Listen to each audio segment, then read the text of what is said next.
পৃথিবীর শুরুটা হয়েছিল একজন মানুষ দিয়ে।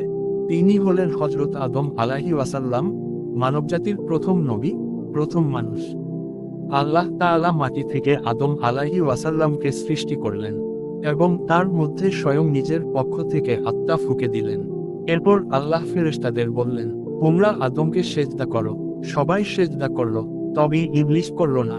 অহংকারে বলল, আমি আগুন থেকে তৈরি, আর সে মাটি থেকে। আমি কেন সেজদা করব? আল্লাহ বললেন, তুমি অহংকার করেছ, তুমি জান্নাতে থাকার যোগ্য না। এরপর শয়তানকে অভিশপ্ত করা হয় এবং জান্নাত থেকে বের করে দেওয়া হয়। এই ঘটনার মধ্যে আছে একটি চিরন্তন শিক্ষা। অহংকার মানুষের পতনের শুরু। আল্লাহর আদেশ অমান্য করলে ইভেন শয়তানও চিরশত্রু হয়ে যায়। আমাদের উচিত সব সময় বিনয়ী থাকা, আল্লাহর নির্দেশ মেনে চলা, কারণ আল্লাহ বিনয়ীদের ভালোবাসেন। এসব আলোর সন্ধানে, যেখান থেকে শুরু হয়েছিল মানবতার যাত্রা।